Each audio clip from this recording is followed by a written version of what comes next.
Normally, I would not go anywhere near this news source.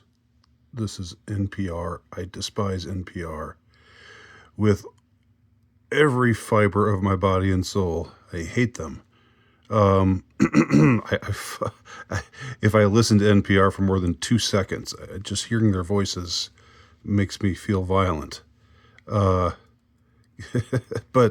in this case, it's NPR who broke this, albeit they buried the lead, but they broke a bombshell here, which is that one of the 3 pilots on the Black Hawk was a gal, was a lady.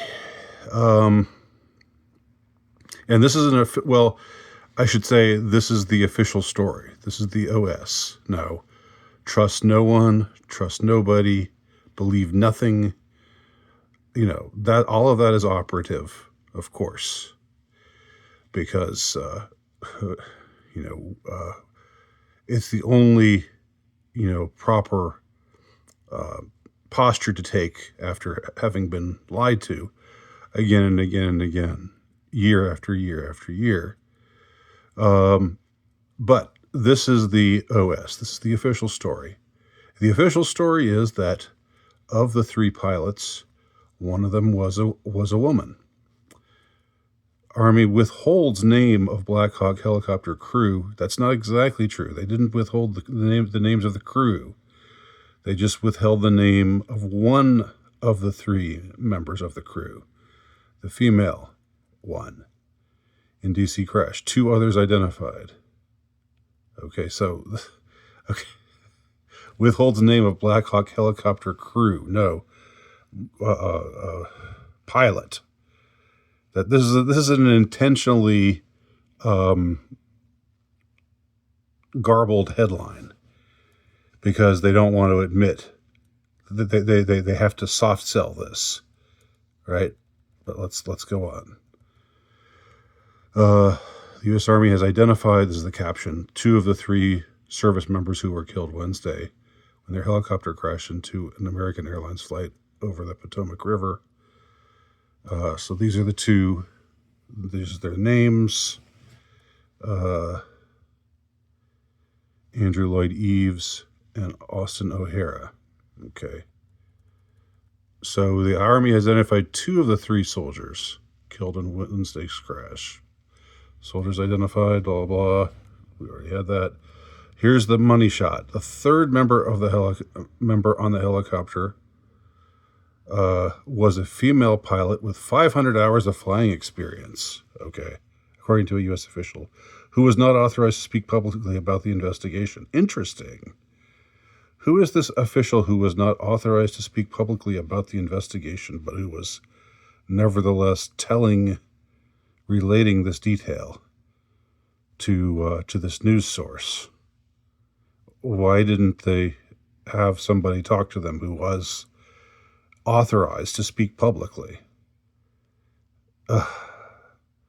And then this is another thing. The Army is withholding the pilot's name at the request of her family. Okay. Again, I don't know what to like. I don't even like to talk about this story, but I feel that it needs to be addressed because this is the kind of anomaly that I just don't think we can let stand. I don't know anything about Army helicopter protocol. Now I've heard some say that this helicopter was too high above the ground, twice as high as it was supposed to be. Supposed to not go over 200 feet. They were flying at 400 feet.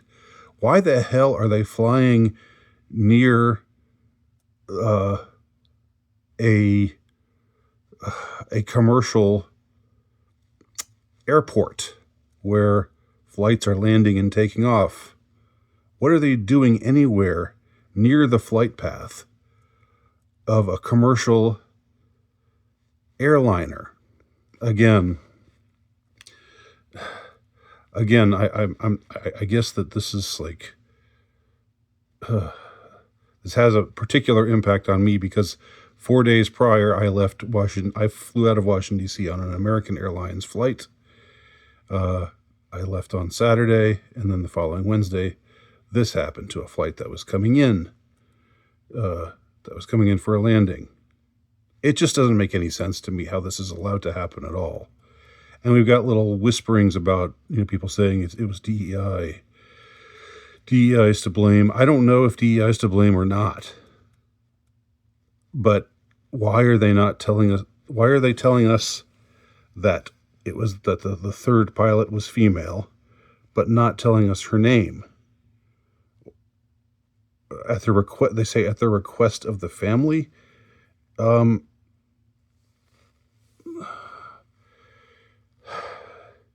Okay. If the Black Hawk helicopter, the pilots of the helicopter, are to blame for this accident, and it doesn't, I would just say, from what I've seen, I don't know what I don't know what the hell they're doing so close to where commercial flights are landing and taking off. There are plenty of places to fly around and do missions and what have you. What are they doing so close, to where this could even be a possibility that they could crash into a commercial airliner that's landing or taking off? I can't help but assign blame to, I don't know if it comes down to these pilots or if it goes beyond them to whoever was telling them to do this. I mean, and I don't know what, again, let's just go with the official story, the OS. Let's just say they were there. It was these three pilots, these two that are pictured, and the one female pilot that they're not telling us her name for some reason.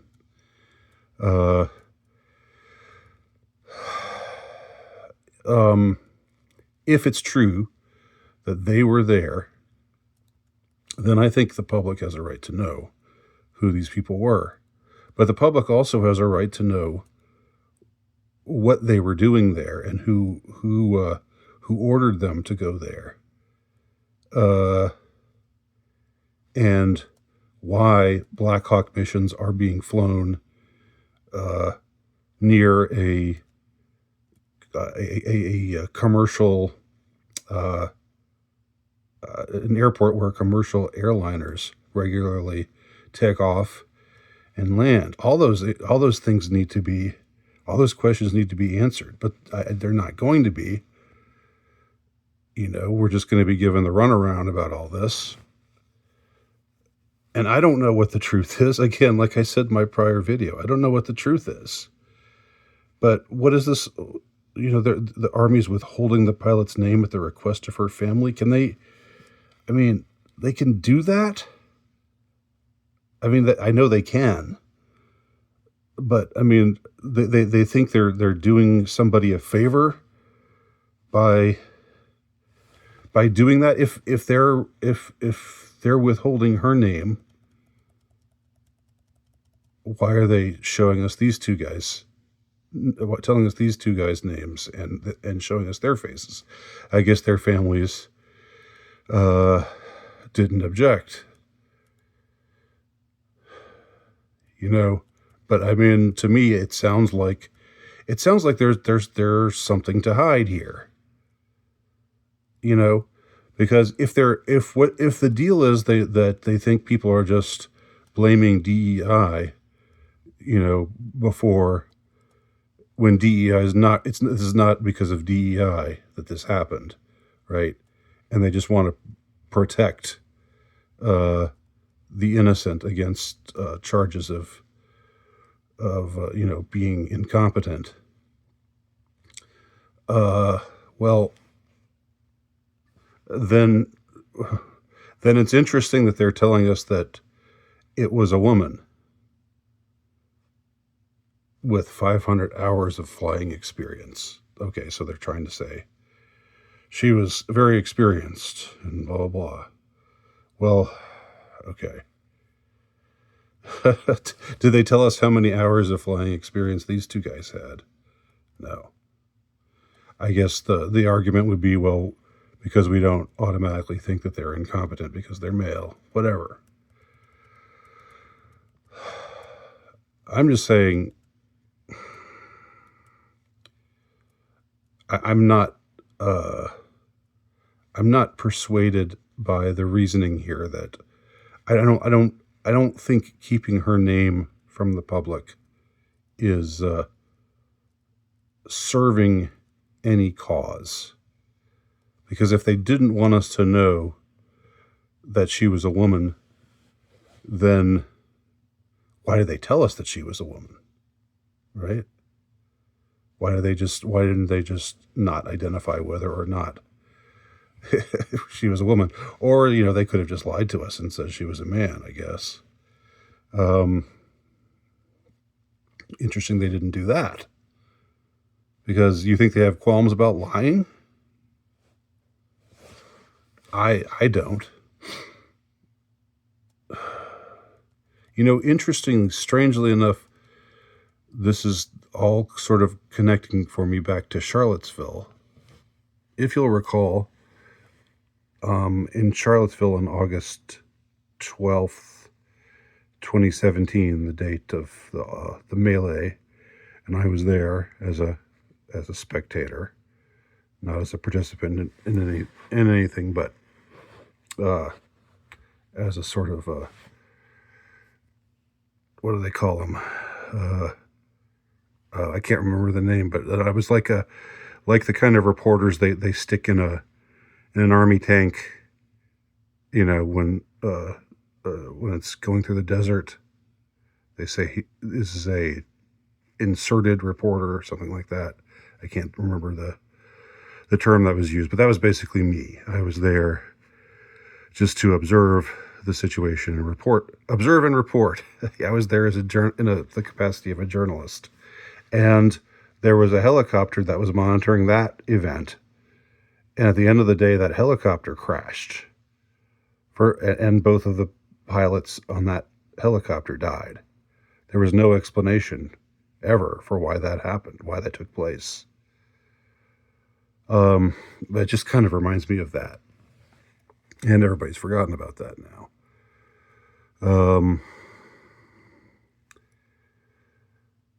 Yeah. So that's about it. I just wanted to say that they've revealed this much because and there are rumors going around that have turned out not to be true. They said it was people were saying that it was a transgender person. That was a man who had decided he was a woman, who was one of the pilots, but then that person spoke out and said, "No, it wasn't me. I wasn't on that helicopter." Again, I guess, what do we believe and what don't we believe? Was the person who identified as that person indeed that person, or what a mess. What a mess. And we'll never, the thing that really bothers me is we'll never know the truth. Because,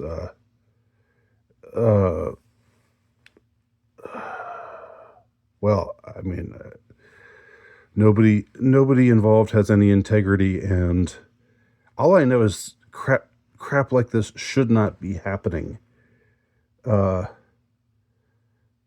This shouldn't be happening, anywhere. But if this, it would be a little bit more understandable if we were, some banana republic somewhere where there was mass incompetence and some tin pot dictator was running the show. But in a first world country, in the the supposed creme de la creme of first world countries, the United States of America, that this kind of thing would happen.